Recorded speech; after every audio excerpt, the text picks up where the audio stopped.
Okay, it's going to be a review of Elimination Chamber 2011. But before we get into it, though, we got Elimination Chamber coming up on March 1st, which is Saturday night. So here it is. You know, at the Royal Rumble, I think everyone was excited to see who was going to win. Jey Uso wins, but, you know, he kind of picks the... You know, I'm not going to say the weaker champion, but, you know, I think a lot of people were excited to see who was going to face Cody. And, you know, the winner of this match is obviously going to face Cody. So I think there's, you know, there should be just as much excitement in the air. You're going to get John Cena, CM Punk, Drew McIntyre, Logan Paul, Damian Priest, and, of course, Seth Rollins in the Elimination Chamber. I mean, in terms of talent, I think I don't think you can argue with this mix of talent. You know, I mean, you could argue that it's, you know, one of the most stacked elimination chambers ever, depending on how you feel about Priest. You know, you could argue that Logan Paul is the weak link, but still, there's going to be some exciting stuff even from Logan. You know, 2011, like that main event actually came down to Cena and Punk, so it should be interesting to see if Cena and Punk, if it comes down to them again. I mean, I think those are the two favorites. You know, they did a lot of stuff with Punk and Cody, which I would love for them to go back to. So if you're going to put a gun to my head and say, you know, who is going to win this thing, I mean, I think Cena, when I'm looking at Cena here, you know, when you go back to Money in the Bank, you know, Cena came out at that show, which was in Toronto, and was promoting this show. He's on the poster. You see the way the Rumble ended. It's almost like he has to win this match. He hasn't really been involved in any of the build-up here except for the press conference after the Rumble. So that was pretty much it. But, you know, I think this could possibly lead to, I don't know. I think Cena and Cody... You know, you have this whole storyline here with The Rock coming, and he wants Cody's answer about the soul, about, you know, Rock actually wanting Cody Rhodes' soul. You know, maybe this leads to, you know, a match at WrestleMania, and the guy that sells out is not Cody. It's the guy that he's facing. Maybe that's Punk. Maybe that's Cena. So it's just something to think about. It's an interesting storyline here, but you got to ask yourself, like, where does Roman Reigns, lie in all this? You know, I think there's a possibility you'll see Roman, you know, come out in that segment. I think there's a possibility you might see Roman, you know, screw Seth here. I think it's possible that Punk and Seth, you know, the way they book this thing, they could kind of rekindle that, and that might lead to a bigger match at WrestleMania. So who knows, man? It should be a lot of fun. I definitely think this is the most stacked elimination chamber ever. I wouldn't rule out Drew winning. I think Drew McIntyre and Cody could definitely be an awesome match, but we'll see how it plays out. We're just going to have to wait and see until the match happens. But I would definitely say, you know, if I were to bet money on it, I would be really surprised if Cena goes into WrestleMania, you know, not in a big match. You know, you could do Cena and Logan Paul. I mean, they might do this big angle with Cena and Logan where they try to hype that up, but, you know, we'll just have to wait and see. I'm a little bit anxious to see how this plays out.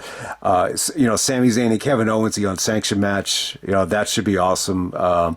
You know, because Sami didn't really help at the Rumble, I guess it was kind of good build up there. You know, Sami was a little bit indecisive and was just kind of checking on both guys. Kevin took a personal and package power drive the shit out of Sami Zayn. So, you know, we get Kevin and Sami once again, not saving it for WrestleMania, doing it in Toronto, in Canada. But, you know, we'll see how this plays out. I have a feeling this might lead to, you know, an attack, and it might lead to something else. But, you know, you're going to get Trish coming back in Toronto, teaming up with Tiffany Stratton. Last time they were in Toronto, they were like bickering back and forth with each other with the Toodles thing. They're taking on Nia Jax and Candice LeRae. I don't know. I think it'd be cool to see Trish. You got to wonder how Charlotte kind of, you know, fits into this equation. And then in the women's elimination chamber match, Liv Morgan, Bianca, Alexa Bliss, Bayley, Naomi, and Roxanne Perez. I think a sleeper pick would be Roxanne. I wouldn't mind Roxanne winning this thing. You know, she's really coming on strong. Very marketable look. I think a lot of star power there. I think this would be cool if she won it. The reason I would say Bianca is not going to win this thing, I would just assume that Bianca is going to do something, with Naomi, or maybe even with Jade at WrestleMania, with, Jade the attacker, and then, maybe Liv Morgan. But we'll see. I didn't get to see the main event of Raw, where Bianca actually teamed to take on, Liv Morgan. So I don't know how that's going to play out. The cool thing about Bianca winning, though, is, Bianca and Rhea Ripley is pretty fresh. I don't think it's ever been done yet. I would actually bet on Bayley winning. I think Bayley and Rhea Ripley would be pretty damn good. I think it'd be a nice little, babyface versus babyface match. So I would like to see them go back to Bayley, but we'll see. That should be interesting to see if Bianca, gets the shot and she kind of breaks away from the team. I just don't see it happening. But hey, man, we're going to get right down to it. Elimination Chamber 2011. So we're going all the way back to February 20th, 2011 in Oakland, California. This is the Oracle Arena, the former home of the Golden State Warriors. It's funny. This arena is going to be very similar to the Chicago Stadium. I know it was kind of old and decrepit in the last couple of years, but still, Chicago Stadium, Oracle Arena, the crowds translated so well on television. I mean, they had to be two of the loudest crowds ever, but, Golden State has moved to San Francisco. The arena is just not quite the same. Anytime you move into a bigger, more luxurious arena with more seats, it's not going to sound as raw. And we have an attendance here of 11,500. The pay-per-view buy rate's kind of interesting here. The Wikipedia has 212,000, which would be the lowest Elimination Chamber, or the lowest February spot, in quite some time, obviously.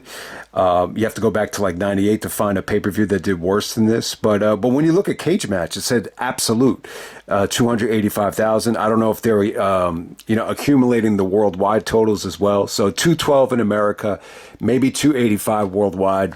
I don't think it did awful, but let's get right down to it, man.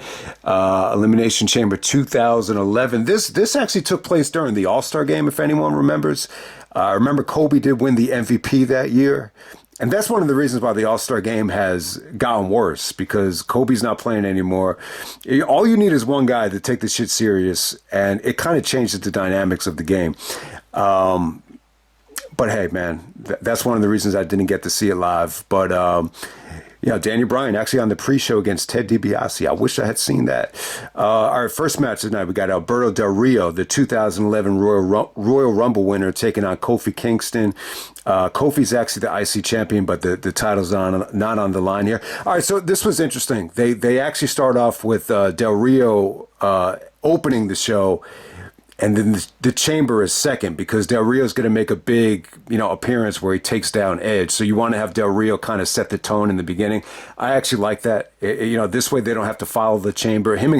Del Rio and Kofi had an awesome match. I thought it was good. The fans were very mixed here. There were a lot of Del Rio chants. I would assume, the Bay Area is very diverse. So you had a lot of just, a lot of the heels were pretty over tonight, from Del Rio to The Miz to Punk. It was definitely a polarizing crowd. But, Kofi was good out there, man. I mean, he busted his ass. He fought off the, Del Rio's armbar. I mean, he really did that, but he did some good stuff out there. A lot of nice moves, a lot of good interceptions from Del Rio with the knees to the guts. The cross arm breaker, that's the name of the move I was trying to think of. I'll say this about the match. Obviously, Kofi ends up tapping. It's a win over a credible opponent. But I didn't come away from this thing saying, Del Rio is unbeatable and he's dangerous, because Kofi looked like he had plenty of chances to win this thing, and it was exciting. It was an exciting match, man. I thought both guys busted their ass. It's an underrated opener that I totally forgot about, and we're gonna move on to the World Heavyweight Championship. Elimination Chamber. They actually go on second. So the main event is a chamber match for the number one contender. You would think the title should go last, right? But yeah, I don't think they looked, that serious. I don't think they looked at this title like it was that serious at the time. Obviously, it was going to open up WrestleMania. So we got Edge, who's still the world champion after winning it at, I believe it was TLC, and I think he won it back from Ziggler, if I'm not mistaken. So Edge is a babyface at this time. and he's actually on the cover. They actually used the No Way Out Championship Victory where he's biting the chamber as the cover, which was pretty awesome here. And he's taking on Rey Mysterio once again, Kane, Drew McIntyre, Big Show, and Wade Barrett. All right, so very young. Drew McIntyre here was very impressive. When he came into the match, he was vicious as hell, just bodying guys into the glass pods. There was a lot of just good stuff from McIntyre that, it really did surprise me because I didn't know if he was that good at that point. I don't think he's as good as he is now. But I thought the match was a good experience for him. But the one that really disappointed me was Wade Barrett. I think Wade at this time, whether it's chamber matches or Money in the Bank matches, I just don't know if he ever, recaptured the magic that he had in 2010 when he was the leader of the Nexus. This just felt like a forgettable performance from him. He was actually the first one, to get eliminated. How did Barrett get eliminated? Barrett actually gets eliminated by Big Show. Big Show actually comes in last, believe it or not. And I thought it was good, man. This whole match is great. I would definitely say this. It's probably like the second best WWE match of 2011, besides Cena and Punk for Money in the Bank. I would actually put this easily in the top three. It's one of the best Elimination Chambers ever. I don't know how many people remember this too well, but the bottom line is Edge and Mysterio for another Elimination Chamber. They just rocked the house here. This is even a little bit more impressive with the near falls and the spots. I mean, the ending between Edge and Mysterio is incredible, and it wasn't just them though. I mean, there was some good stuff from Kane. I would definitely say Kane stepped his game up here. I mean, he was really. Just in his zone tonight. He just had some good sequences, whether he's choke slamming guys or intercepting guys or, giving guys the big boots. I just thought he moved well here. He definitely earned his money on this night, Kane. I think the chemistry between Kane and Mysterio was underrated as hell. And it's not just the wrestling, just the demeanor between both guys. Mysterio worked with Kane and Big Show a lot, but it's almost like at this time that they became like rivals, like guys that just knew each other like the back of their hands. But Big Show gets eliminated thanks to just a ton of big time moves, and it ultimately ends with Ray doing the senton splash off the top of the chamber pod, and Kane actually chokeslams Big Show. So Big Show gets ganged up on, and he's out of there. But it was all right. It wasn't an awful performance from Big Show, but the bottom line is the story of the match is just Edge and Mysterio. I mean, they just. There was actually a little bit more, tag team work between them here. Obviously they used to be tag team champions. So this time Edge is a babyface. So they kind of went back to some of the double team moves that you remember from the Super 6 days. But once it came down to just them, just awesome stuff. I mean, you saw Edge kicking out of West Coast Pops. You saw Mysterio kicking out of Spears. And, Mysterio just really did a good job here of, utilizing the chamber once again.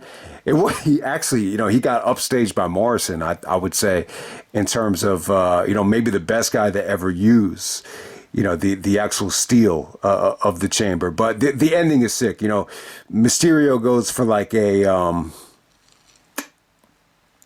he's going for a senton splash off the top rope, and Edge actually hits him with the spear midair. So it's an awesome finish. I don't think this match gets a lot of love, but man. That ending was beautiful. Edge and Mysterio rocked the house. I mean, you could easily give this 4.25. If you want to be a little bit generous, you could go 4.5. But yeah, possibly the second best WWE match of 2011. And we're moving on to the Tag Team Championship match. Probably the most forgettable match of the night. It was just very, very short. You get Santino and Vladimir Kozlov defending the belts against the core of Heath Slater and Justin Gabriel. So they only go about 5 minutes here. Santino was doing some nice hip tosses out there. It wasn't bad. Kozlov at this time is a babyface. So they went for more of an Allied Powers, Eastern European thing with Santino and Kozlov. You actually have Ezekiel Jackson as part of the core out there. So he actually trips Kozlov. And, Justin Gabriel's able to hit the 450, and, Slater and Gabriel win the tag team championships. It's just, they were just in and out pretty quickly. Gabriel actually, steals Austin Aries' glory and is able to use the 450 in the WWE before Aries gets there. So I'm not crazy about Gabriel. I think Gabriel's okay, but to me, he's not Austin Aries level in terms of skill set, move set, and just overall package. Next up, we have The Miz taking on Jerry the King Lawler. This is for the WWE Championship. Michael Cole was heavily involved as a cheerleader, rooting for The Miz, along with Alex Riley as well, who was basically like The Miz's stooge. So Miz was good here. I think he was engaging on the mic in the build-up and even the promo before the match, and just kind of rubbing it in, saying, this isn't 1983 where Jerry Lawler's dominating Memphis. This isn't 1999 where The Rock is talking about smelling what he's cooking. The Rock had just come back to fire shots at Cena like the previous Raw. So that's why The Miz brought up The Rock. But, I think the Jerry Lawler thing was very interesting. It was actually a good match. It wasn't bad. This is definitely one of Jerry Lawler's, I would definitely say, one of his highlights in the WWE. He had never, been in a match at WrestleMania yet. So this was like a huge opportunity for him.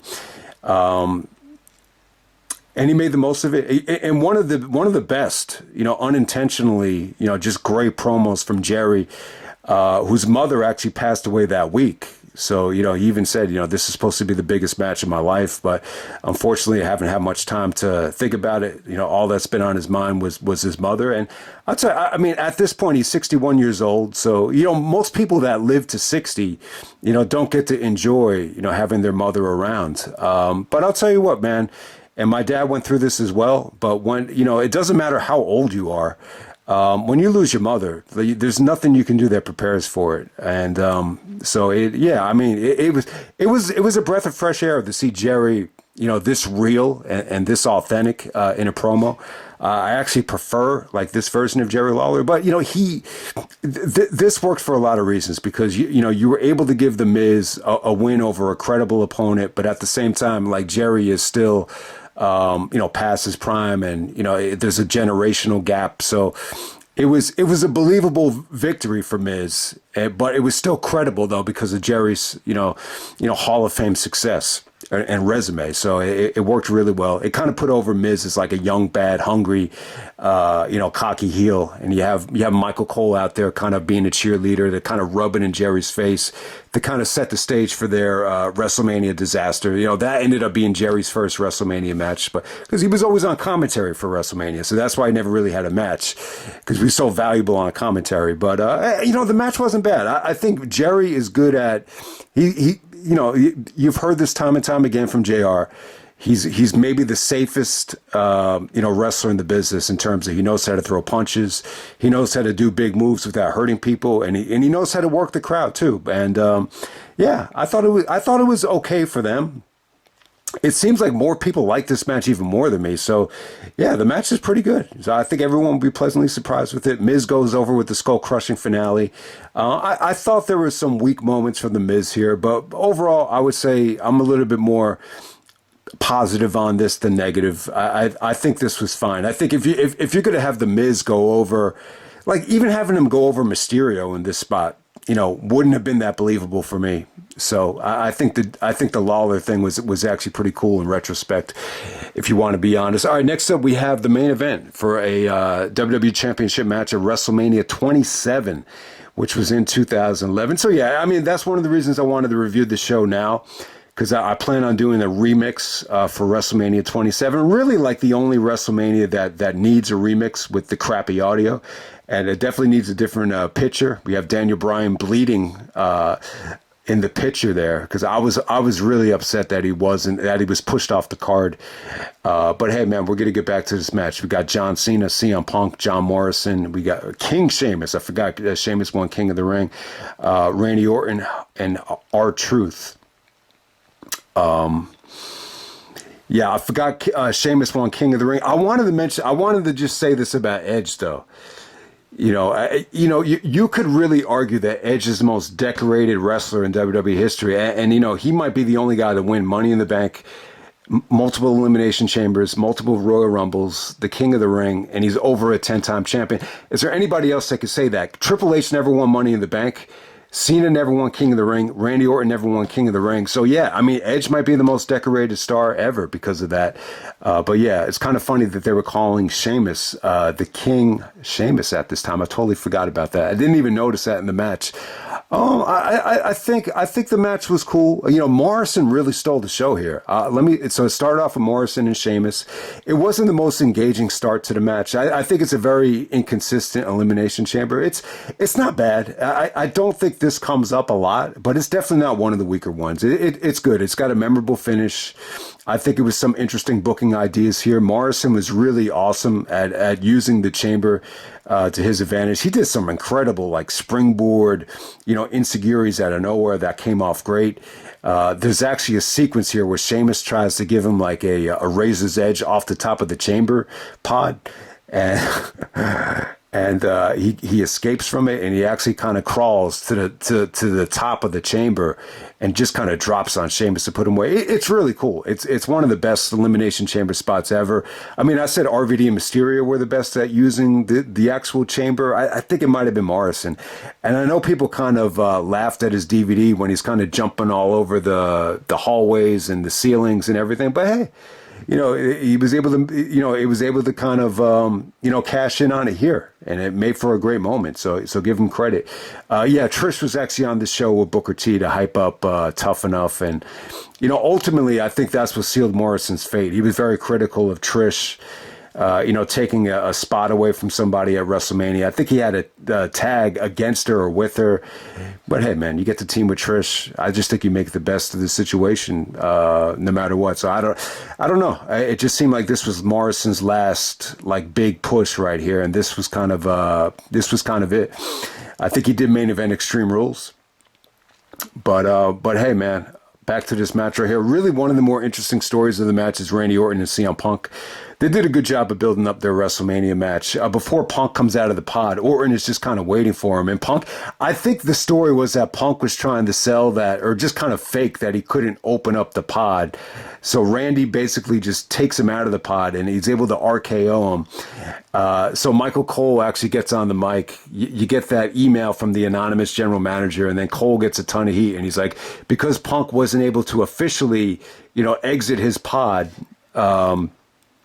he's going to be reinstated back into the match. And then Punk basically was allowed to come out of the pod whenever he wanted. He was able to come out after Sheamus did the bro kick to Randy. So after that, he smelled blood, and he was able to hit the go to sleep on Randy. So it was good. It definitely built Punk and Orton. I think you kind of knew Punk and Orton was going to happen at WrestleMania. So it was kind of a predictable Elimination Chamber. I think everyone knew, because of the Rumble, because of the way they booked the Rumble, that Cena was going to win this thing. But yeah, it came down to Cena, Morrison, and Punk. Good stuff between them. Morrison actually, he did a really cool, springboard insecurity off the chamber, to Punk. It came off awesome. And then he goes for the Starship Pain on Punk. He misses it. Punk hits him with the go to sleep. So, good stuff. Punk had a good chamber. I thought he showed a ton of charisma. You could definitely tell in the backstage promo with Matt Striker that he wasn't going to win this thing. As soon as they zoom in on him, he had a very negative look in his eye, but still, I thought he had a good performance here. A lot of the fans were cheering CM Punk, and a lot of the fans booed, like when he first got eliminated by Orton. But a lot of the fans cheered and were relieved when he was able to go back into the pod. So as soon as Punk hits the go to sleep, Cena actually picks up Punk, gets him in an FU position. Punk is trying to fight it off, but Cena's able to FU him on the steel grate. It's an awesome bump. This is one of the biggest bumps, I think, in Chamber history. At the time, you were able to kind of pin guys on the steel grate. You didn't even have to be into the ring. And when you see Punk come down, there's all these like welts and red marks on his legs. So I thought it was an awesome way to end it. So Cena actually wins. He's a little bit like unconscious. It has to ask the referee, is there anybody left? So I thought that was kind of weird. But yeah, Miz is actually watching this thing in the back with Alex Riley. And they're kind of counting down the days to Cena and Miz at WrestleMania, which I know a lot of people are negative about. But I think the mindset was that they wanted to kind of use Cena and Miz to kind of, bridge them to Cena and Rock, which I think it was a bad decision. But the bottom line is, if Punk was going to main event WrestleMania here, and he probably should have. I mean, Punk should have main evented WrestleMania 2011, 12, and 13 all consecutively. But, I think Punk was out with an injury around the time when Miz won the belt. He was doing commentary. So, if Punk really wanted to position himself for that main event, it just didn't time out right. I think had he been healthy, who knows? They might have went with Punk, in that spot. But we'll never know looking back on it. It was just the Miz's time. Miz's push was just all about timing. It just timed out right, from Money in the Bank to Survivor Series to, the WrestleMania season. It just all aligned properly for him, and Miz wanted it too. You got to give him credit. He was one of the first guys to get on the mic and say, "Look, I'm tired of the same fucking guys, being in the main event every year." He said, "What about me? What about the Miz?" Yeah, he cut that promo at the Bash, leading up to the Bash, where the first time he faced Cena, and then a couple years later, he found a way. So give him credit. I'm not the biggest fan of the Miz in the world, but I'd be lying if I said that he didn't have the gift of gab and he didn't have good communication skills, because he does. But do you want to see him in the main event? Probably not. But let me just end it right there, man. That's Elimination Chamber 2011.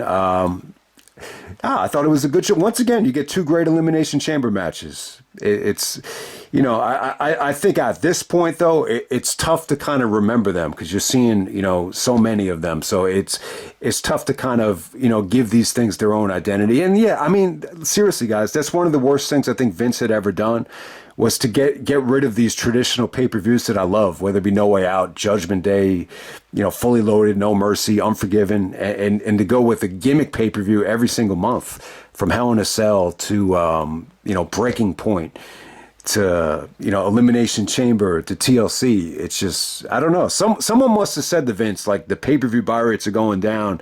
We gotta kind of retweak the format. I'm assuming this happened after the fall of 2008. I think the Armageddon buy rate was surprisingly bad for such a great show. I think that was kind of the point where they looked at and said, all right, we need to kind of retweak things. Taking away Backlash too drove me freaking crazy. But man, but this show was good, though. I would definitely say it's one of the best pay-per-views of 2011. I think both chamber matches were, two of the best, matches of the year. We got Cena winning and we got Edge winning, and moving on to WrestleMania 27. So hope everybody enjoys the chamber this weekend, and I'm out. All right.